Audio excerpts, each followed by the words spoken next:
So what I thought life would be growing up was, successful marriage, nice house, vehicles, a kid or two. It's definitely not what happened. So I met this guy in 2nd grade, and then we started dating when we were seniors in high school. We went off to college together, and at one point I said, I just don't really feel like college is the right path for me right now, and I said, I'm gonna join the military. We got engaged right before that, and those 2 months, it solidified for me at least. I didn't want to be without this person, this is my person. That summer we get married, and it's, wow, like this is it, I did it. Everything had lined up perfectly, and now I'm reaping my rewards, It really only took 2 months of him living out in Montana with me. He got depressed. I think that was part of the cause of him questioning our marriage. So it was like, okay, we're gonna use this as a separation time and see what we wanna do after this. And I was kind of dead set on, well, we're gonna go to counseling and figure it out. When he told me right before he left that, quote unquote, I'm not feeling it anymore, it was like a semi-truck came and hit me. And I wrote him a letter every day, and just what was going on and thinking about you and hope you're doing good. He got out, and when we were finally able to talk regularly and not just write letters, it was like, hey, let's go see a counselor. I don't want to. It was definitely the most lonely time of my life.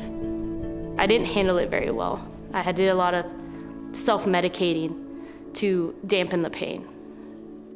Getting older, life gets more challenging, and it's not based on wins and losses. It's more of like, okay, so where am I at in this stage of my life? How am I progressing? I always believed coming out ahead is having a successful marriage. And I was like, I'm never gonna get divorced, nothing like that's gonna happen to me. And then it did. So it turned from a fairy tale into a basic nightmare, a waking nightmare. You just couldn't get away from it.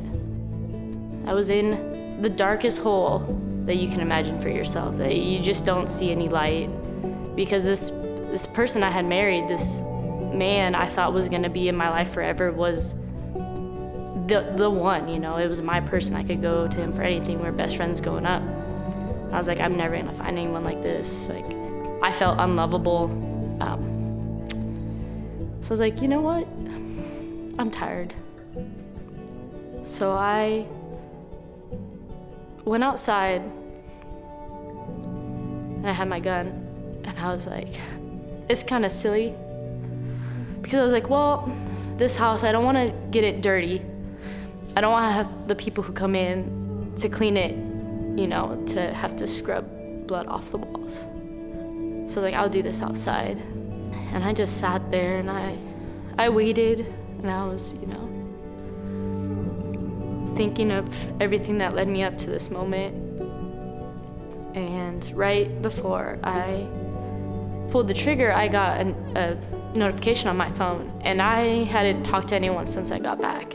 And my friend texted me and asked if I wanted to go get ice cream, because that was our thing that we'd go do. We would go to Dairy Queen and we would go get Blizzards. It wasn't anything like, hey, like, thinking about you, whole paragraph that takes 8 years to write. It was probably like 3 seconds.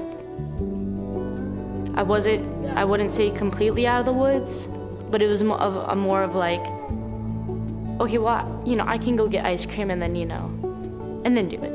Instead of being in that dark place, it was more of like, okay, well, now I'm just gonna push it off, because I found other things to do and keep my mind off of it. And I don't know if she knew how close I came, because I try to be the strong friend, so I don't really show my pain too much. So when she came and picked me up, it was just like another day, laughing. From my experience, you just never know what someone's going through. And it's difficult because we are quick to jump to conclusions. I just think it's truly amazing how impactful just 2 words are from someone that cares about you.